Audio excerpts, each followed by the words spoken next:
마태복음 18장 1절에서 6절 말씀 우리 한 절씩 교독하겠습니다. 그때의 제자들이 예수께 나와 이르되 천국에서는 누가 크니이까?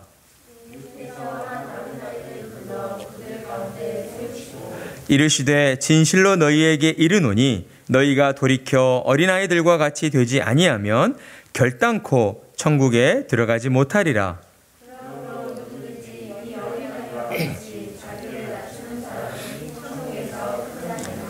또 누구든지 내 이름으로 이런 어린아이 하나를 영접하면 곧 나를 영접함이니 누구든지 나를 믿는 이 작은 자 중 하나를 실족하게 하면 차라리 연자 맷돌이 그 목에 달려서 깊은 바다에 빠뜨려지는 것이 나으니라. 아멘. 오늘 우리는 천국에서 누가 크니까? 라는 제목으로 말씀을 나누도록 하겠습니다.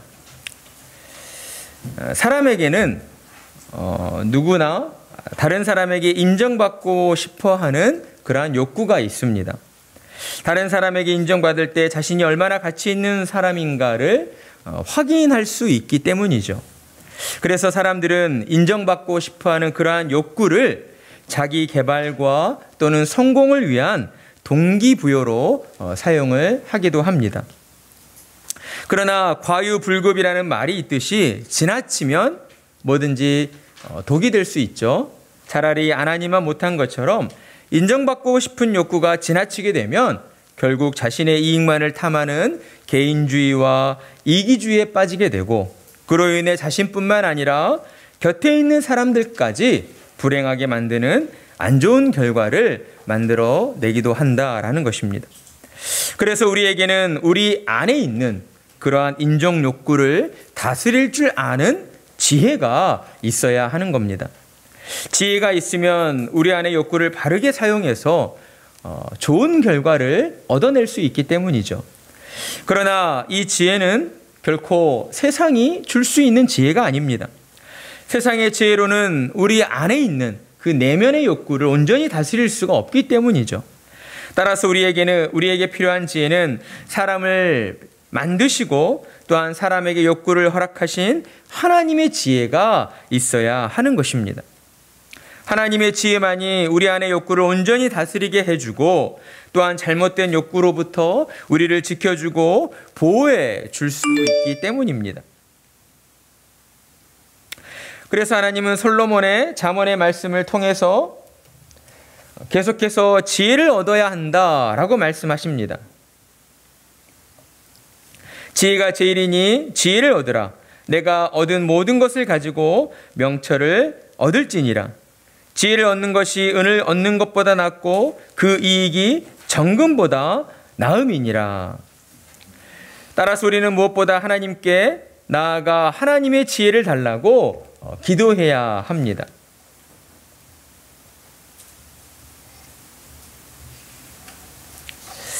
야고보서 1장 5절 말씀 너희 중에 누구든지 지혜가 부족하거든 모든 사람에게 후히 주시고 꾸짖지 아니하시는 하나님께 구하라. 그리하면 주시리라. 아멘. 하나님은 누구든지 구하기만 하면 지혜를 주신다라고 말씀하셨습니다. 지혜 없는 것을 두고 책망하거나 꾸짖지 않으신다라고 우리에게 약속해 주신 것이죠. 그런데도 지혜를 구하지 않는 사람은 어떤 사람입니까? 스스로가 어리석다는 것을 증명하는 자요. 또한 하나님의 약속을 믿지 못하는 그러한 불신자라고 할 수가 있는 것이죠.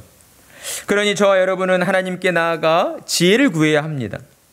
하나님의 지혜로 충만할 때에 우리는 우리 안에 있는 욕구를 온전히 다스릴 수 있게 되고 그로 인하여 우리 자신을 하나님의 말씀에 온전히 복종시키고 또한 믿음으로 하나님의 영광을 위하여 살아갈 수 있게 되는 것입니다. 그러나 반대로 하나님의 지혜로 충만하지 못하게 되면 어떤 결과를 얻습니까? 욕구의 지배를 받게 되는 것이죠. 우리 안에 있는 욕구가 우리 자신을 지배해 버립니다. 그래서 우리는 욕구의 노예가 되어서 우리 안에 있는 그 욕구, 그 감정들이 시키는 대로 우리가 그렇게 말하고 행동하게 된다라는 겁니다. 그 결과는 우리의 몸과 마음이 망가지는 비참한 결과를 얻게 되는 것이죠. 우리 자신을 망칠 뿐만 아니라 우리가 사랑하는 사람들의 그 인생마저 망쳐버리는 그러한 불행한 결과들을 초래하게 되는 것입니다. 저는 최근에 벌어진 러시아와 우크라이나의 전쟁 또한 한 개인의 잘못된 욕구에서 비롯되었다라는 생각을 하고 있습니다. 그는 자신의 잘못된 욕구로 인하여 그러한 결정이 얼마나 많은 사람들을 죽게 했고 또 얼마나 많은 사람들의 삶의 터전을 빼앗아 버렸는지에 대해서는 전혀 느끼지 못하고 있는 것 같습니다. 왜 그렇습니까? 그에게 있어서 무엇보다 중요한 것은 자신의 욕구가 충족되어지는 것이기 때문입니다. 그러니 우리는 우리 자신의 행복한 삶과 또 내 가족 그리고 우리의 이웃의 행복한 삶을 위해서 하나님의 지혜로 충만함을 얻어야 하는 것입니다. 이 시간 우리에게 주시는 말씀을 통하여 하나님의 지혜로 충만함을 얻는 은혜가 여러분 가운데에 임하기를 간절한 마음으로 축복합니다. 오늘의 본문은 제자들 사이에서 벌어진 한 논쟁을 다루고 있습니다. 논쟁을 하던 제자들이 예수님께 답을 듣기 위해서 예수님 앞에 나와 다음과 같은 질문을 하는 것이죠. 우리 1절의 말씀 함께 읽어볼까요? 시작. 그때에 천국에서 누가 크니까? 제자들이 지금 무엇을 가지고 논쟁하고 있습니까? 우리 태준이 제자들이 지금 무엇을 가지고 논쟁하고 있어요? 천국에서 누가 큰 사람입니까? 천국에서 누가 큰 사람입니까? 라는 것을 가지고 논쟁을 하고 있는 것이죠. 그러니까 머지않은 미래에 천국이 이루어지게 되는데 그 천국이 이루어졌을 때에 제자들 중에 누가 더 높은 자리에 앉게 되는 것입니까? 라는 것을 가지고 서로 논쟁을 하였고 그것에 대한 답을 얻기 위해서 예수님께 질문을 했던 것입니다. 우리는 제자들의 이러한 질문에서 그들이 천국이 곧 이루어질 것을 믿고 있었다라는 사실을 알 수가 있습니다. 그러나 제자들이 믿고 있는 천국은 예수님이 가르쳐 주신 천국과는 다른 천국이었다라는 것이죠. 그들이 기대하는 천국은 장차 하나님이 이루어 주실 새 하늘과 새 땅의 천국이 아니었던 것입니다. 제자들이 생각하는 천국은 어떠한 천국이었는가? 아마도 당시 유대인들이 가지고 있었던 천국에 대한 생각이었던 것 같습니다. 당시 유대인들은 하나님께서 예언하신 메시아가 이 땅에 오게 되면 그 메시아가 유대인의 왕이 되어서 이스라엘을 천국으로 만들어줄 것이다 라고 하는 그런 생각을 가지고 있었습니다.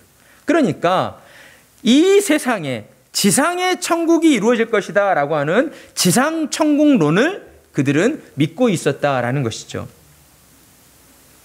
그러다 보니 천국에서 누가 더 크냐와 같은 이러한 정말 유치한 논쟁이 벌어질 수밖에 없었던 것입니다.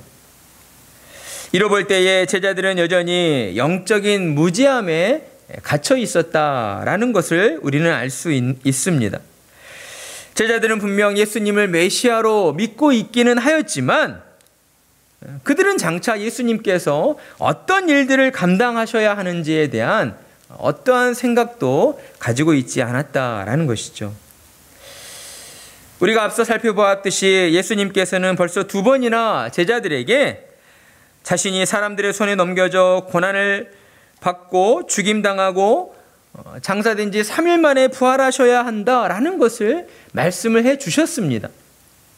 그런데도 불구하고 제자들은 오늘 본문에서처럼 천국에서 누가 더 높은 자리에 앉게 될 것인가를 두고 서로 논쟁을 하고 있었다라는 것이죠.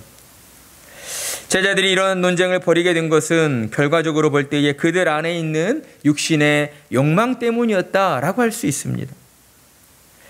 그리고 어떤 일이 계기가 되어서 그들 속에 있는 그 욕망을 이처럼 밖으로 분출하게 되는 그러한 상황이 벌어지게 된 것이죠.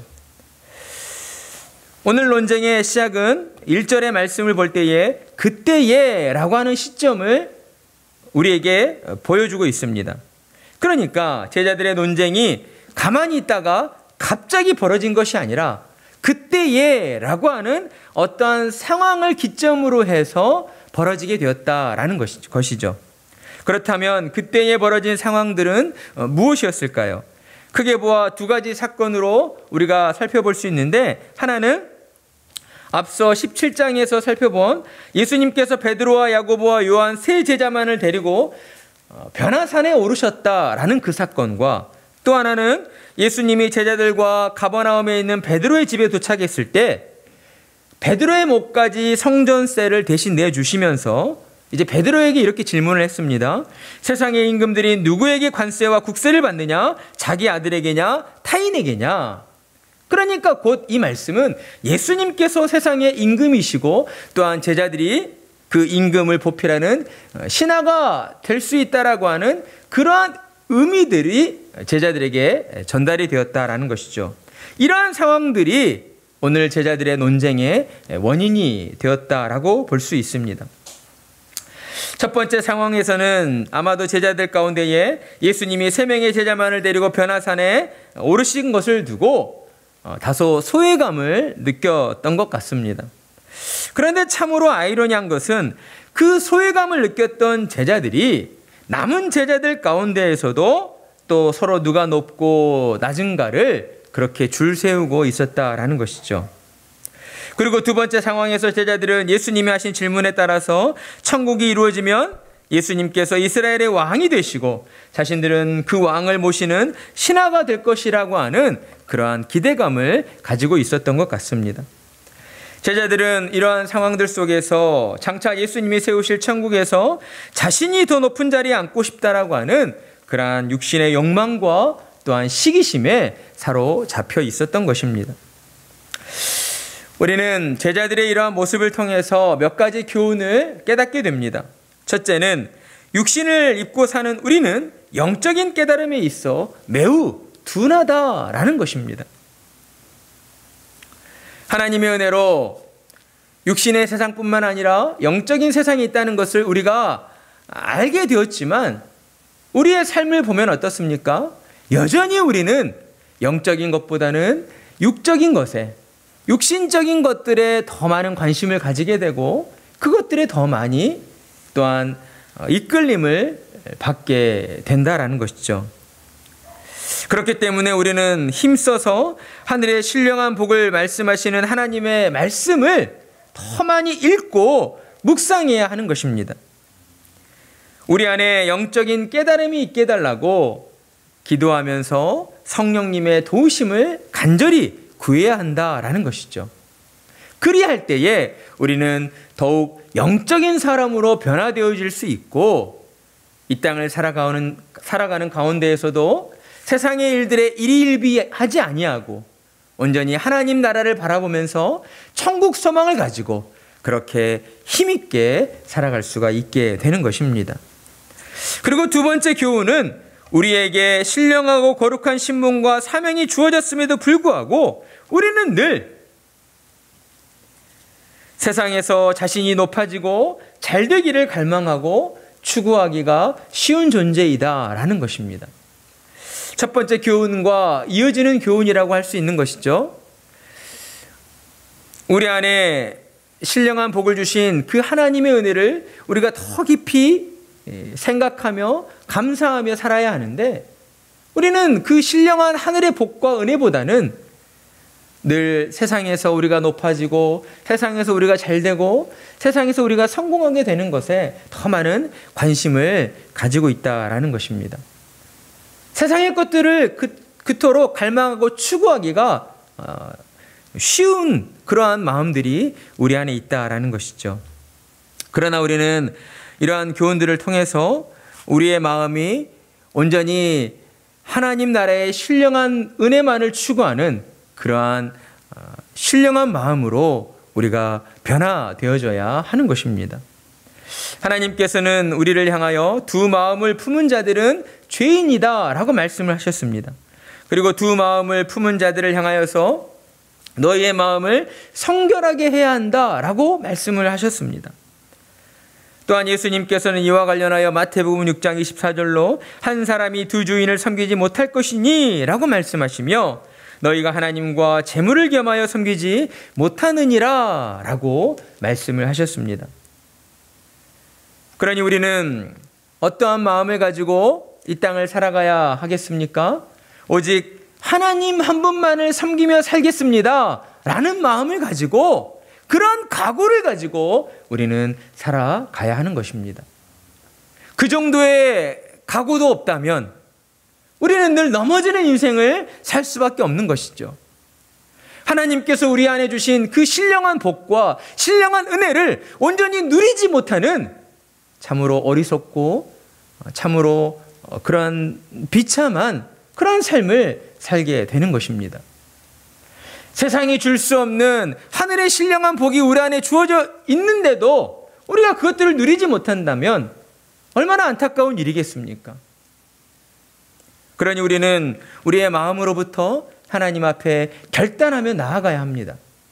하나님만을 섬기며 살겠습니다. 하나님만을 위하여 살겠습니다. 하나님의 뜻과 영광을 위하여 제가 쓰임받으며 살기를 원합니다라고 하는 그러한 결단의 고백들이 우리의 마음으로부터 우리 입술을 통하여 하나님 앞에 고백되어져야 한다라는 것입니다. 그러한 결단과 고백을 가지고 우리가 하나님 앞에 나아갈 때에 하나님께서는 우리를 기뻐하시는 것이죠. 우리를 기뻐하시고 우리 안에 주어져 있는 하나님의 신령한 은혜와 복이 우리의 삶을 통하여 온전히 누려지도록 하나님께서 도와주시고 하나님께서 역사해 주신다라는 것입니다. 그러니 우리는 모든 상황 속에서 오직 하나님 한 분만을 모시고 섬기면서 하나님께서 우리 안에 심겨주신 하늘의 신령한 복을 온전히 누리며 살아가는 그러한 믿음의 사람들이 되어야 하는 것입니다. 우리는 결코 오늘 본문에서 보여주고 있는 제자들의 그러한 영적인 무지함과 그들의 불신앙의 모습을 우리는 따라가서는 안 된다라는 것입니다. 하나님께서는 이를 위해서 또한 우리에게 죄로 부패한 인간의 연약함이 얼마나 무서운 것인가를 성경을 통해 가르쳐 주시고 교훈해 주시고 있는 것이죠. 이러한 제자들의 어리석음 속에서 천국에서 누가 더 큰 자이냐라는 논쟁에 대하여 이제 예수님께서 답변을 해 주십니다. 예수님은 답변을 해 주시기에 앞서서 근처에 있는 이제 어린아이, 아마도 3살에서 5살 정도의 어린아이일 것으로 생각이 됩니다. 그런 어린아이를 불러서 그들 가운데 세우시고 다음과 같이 말씀을 하시는 것이죠. 우리 3절에서 4절 말씀을 함께 읽어보겠습니다. 시작. 이르시되 진실로 너희에게 이르노니 너희가 돌이켜 어린아이들과 같이 되지 아니하면 결단코 천국에 들어가지 못하리라. 그러므로 누구든지 이 어린아이와 같이 자기를 낮추는 사람이 천국에서 큰 자니라. 아멘. 예수님의 대답에서 우리가 먼저 생각해 볼 것은 예수님께서는 제자들이 서로 논쟁한 것을 두고 책망하거나 꾸짖지 않으셨다라는 데 있습니다. 우리의 생각으로는 예수님께서는 벌써 2번씩이나 예수님이 순환당하셔야 한다는 것을 말씀하셨는데도 불구하고 그들은 서로 자리 싸움을 가지고 다투고 있었기 때문에 우리의 생각으로는 그런 제자들을 예수님이 혼내실 법도 한데 예수님은 결코 그런 제자들을 혼내시지 않으셨다라는 것이죠. 이로 인해 우리가 알게 되는 것은 예수님은 천국에서 큰 자가 되고 싶어하는 그러한 제자들의 마음을 알아주시고 인정해 주셨다는 것을 우리는 알게 되는 것입니다. 그러나 제자들이 가지고 있는 문제는 무엇입니까? 천국에 대한 가장 기본적인 지식도 바르게 알고 있지 못했다라는 것입니다. 그리고 천국에서 어떠한 사람이 큰 자가 될 수 있는지에 대해서도 그들은 전혀 모르고 있었다라는 것이죠. 그래서 예수님은 제자들을 향하여서 천국에 대한 그러한 환상들을 깨트리시고 바로 잡아주십니다. 왜냐하면 제자들은 이런 생각을 했기 때문이죠. 예수님을 따라다니기만 하면 우리는 저절로 예수님이 이루실 그 지상 천국에 들어가게 될 것이다. 예수님은 메시아이시고 분명 예수님이 왕이 되실 텐데, 그렇다면 당연히 우리는 예수님 곁에서 왕을 모시는 그러한 신하가 될 것이 분명하다라고 하는 그런 생각을 가지고 있었기 때문입니다. 그래서 예수님께서는 천국에서 누가 큰 자인가에 대한 답변을 주시기에 앞서서 과연 어떤 사람이 천국에 들어갈 수 있는가를 먼저 가르쳐 주시고 있는 것입니다. 이와 관련하여 볼 때 오늘 본문은 크게 세 가지의 구조로 나뉘어져 있다라고 할 수 있습니다. 첫 번째는 2절에서 3절로 누가 천국에 들어갈 수 있는가? 두 번째는 4절로 누가 천국에서 큰 자인가? 그리고 세 번째는 5절에서 6절로 천국에서 큰 자가 되기 위하여 우리는 어떻게 행해야 하는가 하는 것입니다. 먼저 예수님께서는 어떤 사람이 천국에 들어갈 수 있다라고 말씀하셨습니까? 그렇죠. 너희가 돌이켜 어린아이들과 같이 되지 아니하면, 그러니까 육체적으로나 물리적으로 어린아이가 되어야 한다, 어린아이만 천국에 들어갈 수 있다, 이게 아니라 어린아이들과 같이 되지 아니하면 천국에 들어가지 못한다라고 말씀을 하셨습니다. 우리는 예수님이 하신 이 말씀을 결코 가볍게 들어서는 안 됩니다. 왜냐하면 예수님께서 말씀하실 때에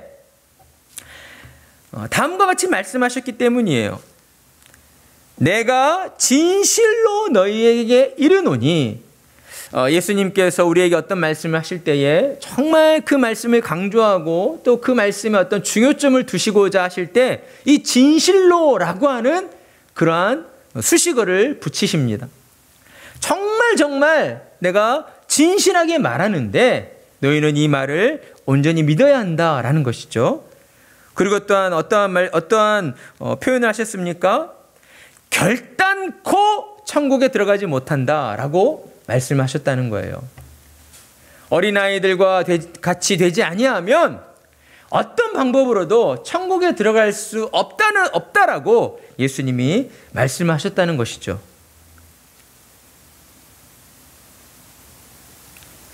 그래서 우리는 과연 어린아이와 같이 되는 것이 무엇인가 라는 그러한 생각을 할 수가 있습니다. 따라서 그 말씀을 우리가 바로 이해하기 위해서는 먼저 예수님이 하신 말씀 가운데에 돌이켜야 한다라는 이 말씀에 우리의 생각을 모을 필요가 있습니다. 돌이킨다라고 하는 이 말씀 해석을 두고 청교도인 매튜 퓰의 주석을 보면 죄로부터 회심하여 하나님께로 돌이켜야 한다, 이것을 의미하는 것이 아니라 제자들의 심령이 특정한 욕망이나 잘못으로부터 진리와 성결의 올바른 길로 그렇게 돌이켜져야 한다, 그 길로 향해져야 한다라는 것을 가리키고 있다라고 설명하고 있습니다. 그러니까 돌이켜야 한다는 말씀은 물자적으로 길거리에서 뛰노는 어린아이들을 우리가 무조건 본받아야 한다, 그런 말씀이 아니라 4절에 나오는 것처럼 어린아이들처럼 자기를 낮추는 겸손한 사람이 되어야 한다라는 것을 우리에게 말씀해 주고 있다라는 것입니다. 그리고 예수님은 어린아이들처럼 자기를 낮추는 겸손한 사람이 천국에서 큰 사람이다라고 말씀하셨습니다.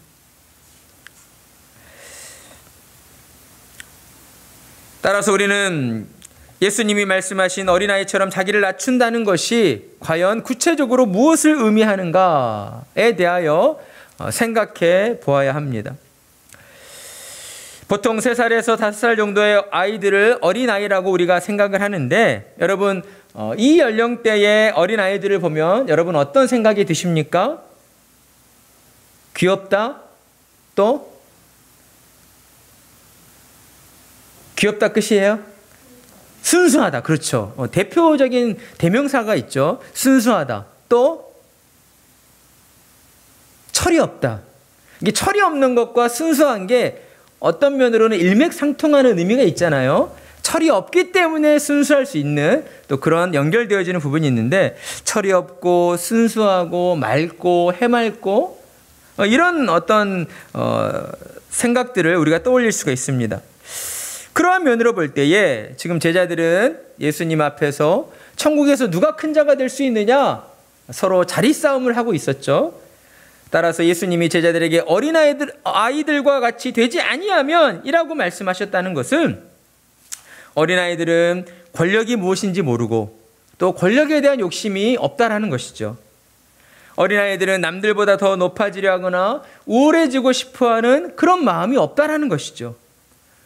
부모나 어른들의 말에 순종적이고 또 가르침과 교훈들을 잘 받아들인다는 것입니다. 부모의 보살핌 속에 자라기 때문에 세상 물정에 대한 걱정이나 염려가 없다라는 것이에요. 또한 어른들처럼 다른 사람에 대한 악한 마음이나 앙심을 품는 그러한 일들이 없다라는 것을 우리에게 말씀해 주고 있는 것입니다. 그러니까 너희가 돌이켜서 어린아이들처럼 되어야 한다라는 것은 우리의 내면이, 제자들의 그 내면이 어린아이처럼 순수하게 변해져야 한다라는 말씀인 것입니다. 순수한 마음을 가지고 순적히 예수님을 믿고 따르는 자들이 되어야 한다라는 것이죠. 예수님을 믿고 따르는 일이 결코 자기의 욕심과 욕망을 채우기 위한 그런 수단이 되어서는 안 된다라는 것을 제자들에게 말씀을 하셨다라는 것입니다. 우리는 제자들에게 말씀하신 예수님의 이 말씀을 통해서 다음과 같은 교훈들을 또한 깨달을 수가 있습니다. 첫째, 구원을 얻기 위해서는 낮아지는 겸손이 필수적이다. 두 번째, 회심한 심령일지라도 날마다 새롭게 회개할 필요가 있다. 여러분, 이 말씀에 동의하십니까? 우리는 하나님의 은혜로 예수님을 구주로 믿어 구원받은 자들이 된 것이 분명하지만 우리는 이 땅을 사는 동안 늘 예수님의 이름으로 하나님 앞에 나아가 회개해야 하는 자들입니다. 다른 구원파에서 말하는 것처럼 예수님을 믿어서 우리가 구원받았기 때문에 우리는 더 이상 회개할 필요가 없다, 그렇게 말할 수가 없다라는 것이죠. 그 대표적인 예로서 예수님께서는 이제 십자가의 길로 나아가시기 전에 제자들을 만찬의 자리로 불러 모으시고 어때요? 제자들의 발을 직접 씻겨주셨습니다. 그 의미가 바로 그런 의미인 것이죠.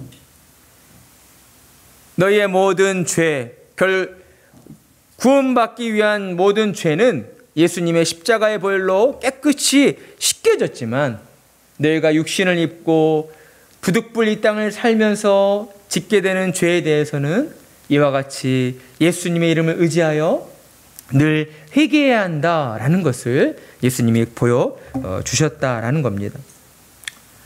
세 번째 교훈은 자신이 높아지려는 욕망과 교훈은 하나님 앞에서 가증스러운 것이다 라는 겁니다. 네 번째는 교회 안에서는 큰 자가 되는 길은 자기를 낮추는 것이다. 다섯 번째, 참된 지혜는 어디에 있는가? 자신을 낮추고 남을 높여주는 겸손에 있다라는 것입니다. 그렇습니다. 사랑하는 성도 여러분, 천국에 들어가기 위해서는 누구나 자기를 낮추고 겸손해져야 합니다.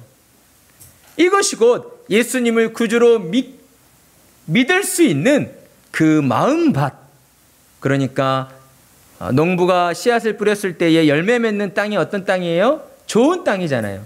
잘 일궈져 있는 좋은 땅, 그러한 좋은 밭, 좋은 마음의 땅이다 라고 할 수가 있는 것입니다.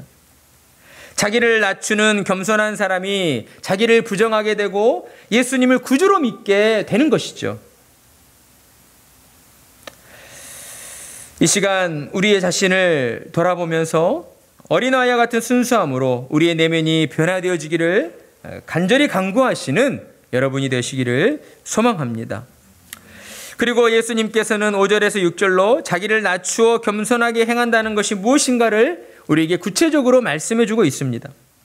예수님은 누구든지 예수님을 믿는 사람이라면 설령 그가 세상 물정을 모르는 철없는 어린아이라 할지라도 너희는 그들을 영접해야 한다라고 말씀을 하신 겁니다. 그가 누구이든 그가 예수를 믿고 있다면 우리는 그 사람을 귀한 손님으로 맞이하여서 대접해야 한다라는 말씀인 것이죠. 예수님은 이것이 진정 예수를 따르는 제자들이 보여줘야 하는 그러한 겸손의 모습이다라고 말씀을 하신 겁니다. 저는 이 말씀을 통해서 제 자신을 많이 돌아보고 또 반성하게 되었습니다. 왜냐하면 제 안에 나와 맞지 않는 사람들을 구분하려 하고 또 그들을 멀리하려 하는 그러한 편협한 모습들이 있었기 때문입니다. 그리고 그 가운데에는 믿음의 사람들도 있었습니다. 교회 안에 있고 신자들이라 할지라도 제 기준으로 볼 때에 합당하지 아니하고 뭔가 좀 불편하다 싶으면 저도 모르게 그 사람들을 멀리하고 또한 그들과 섞이지 않으려 하는 그러한 잘못된 모습들이 제 안에 있었다라는 것이죠. 그런데 예수님께서는 오늘의 말씀을 통해서 우리에게 너희는 그렇게 행하면 안 된다라고 말씀을 하십니다. 그러니 우리는 예수님의 말씀을 정말 주의 깊게 들을 필요가 있는 것이죠. 단순히 한 귀로 듣고 한 귀로 흘려버리는 것이 아니라 주님의 말씀을 우리의 심령과 우리의 영혼으로 받고자 하는 그러한 진실함이 우리 안에 있어야 하는 것입니다. 우리는 예수님의 이와 같은 말씀 앞에서 우리 자신을 세심하게 돌아보고 반성해야 합니다. 그가 어떠한 사람이든 누구이든 또한 과거에 어떠한 이력이 있는 사람이든 우리는 그 사람이 예수님이 사랑하셔서 그리고 구원하신 사람이라고 한다면 우리는 그들을 예수님을 영접하듯 그렇게 영접해야 하기 때문입니다.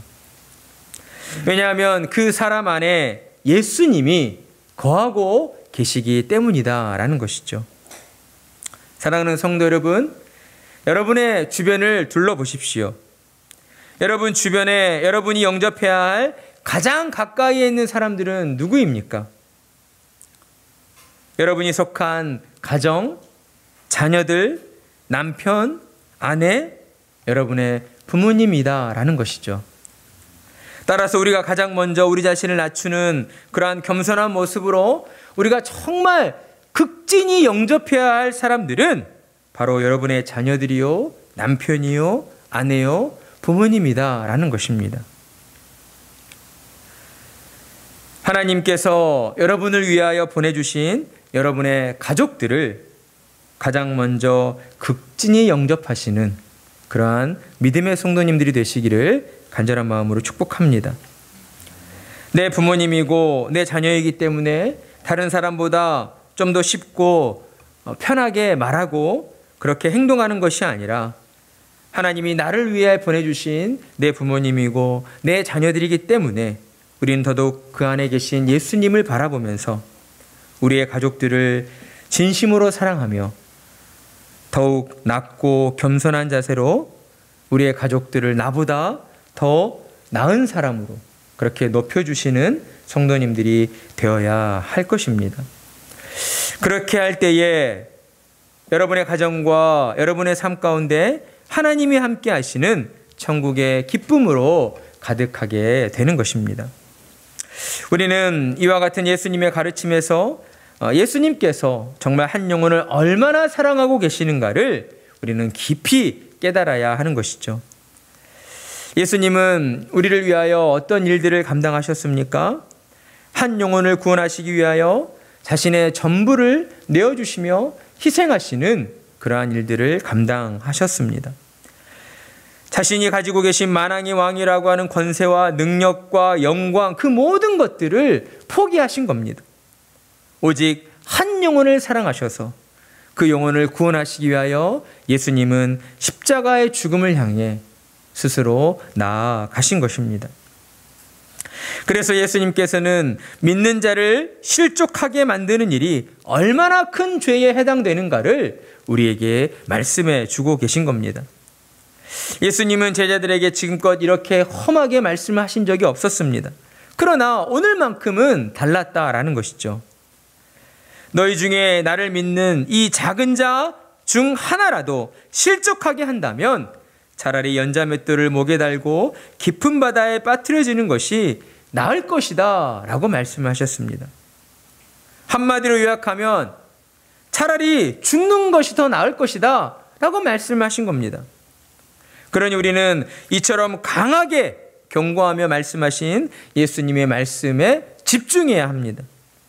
실족하게 한다는 말의 의미를 우리는 바르게 알고 있어야 하고, 또 우리가 어떠한 경우에 다른 사람들을 실족하게 하는지를 우리는 생각해야 한다라는 것이죠.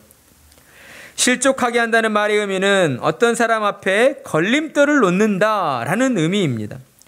따라서 이는 믿는 자들을 박해하거나 시험 들게 해서 그들이 믿음의 길에서 멀어지도록 만드는 그러한 일들이다라고 할 수가 있습니다. 그렇다면 우리를 통하여 또한 우리 주변에서 어떠한 경우에 이런 일들이 발생하게 되는가? 특별히 오늘의 말씀이 천국에서 누가 크냐를 두고 논쟁하는 제자들을 향해 하신 말씀이라는 것을 볼 때에 예수님의 이 말씀은 오늘날 교회 공동체를 그 대상으로 하여서 우리에게 주시는 말씀이다라고 할 수가 있습니다. 따라서 우리는 특별히 교회 안에 속한 믿음의 성도들을 실족해 해서는 안 된다라는 주님의 말씀을 우리가 잘 들어야 하는 것이죠. 대부분 교회에서 믿음의 성도들을 실족하게 하는 일들이 어떻게 벌어지게 됩니까? 세상의 가치관을 가지고 교회에 들어와 갑과 을의 관계를 조장할 때에 교회 안에서 다른 성도를 마치 아랫사람을 대하듯 그러한 수직적인 관계를 이루고자 할 때에 그러한 일들이 벌어지게 된다라는 것입니다. 나는 저 성도보다 교회를 오래 다녔으니까, 나는 일반 성도가 아니라 집사와 장로의 직분을 받았으니까, 더군다나 나는 세상에서도 사회적 신분이나 또 직위가 높고 나는 더 많은 연봉을 받고 좋은 집을 가지고 있고 좋은 차를 타고 다니고 있으니까, 이런 것들이 교회 안에 들어와서 내가 내 옆에 있는 다른 성도보다 높은 위치에 있다, 이런 생각을 가지게 되면 어때요? 내 생각만을 주장하게 되고 나도 모르는 사이에 내 옆에 있는 다른 성도들을 깔보게 되고, 그렇게 하대하는 듯한 말과 행동들이 교회 안에서 다른 성도들을 실족하게 하는 일들로 벌어지게 된다라는 것입니다. 그렇다면 우리는 어떻게 해야 하겠습니까?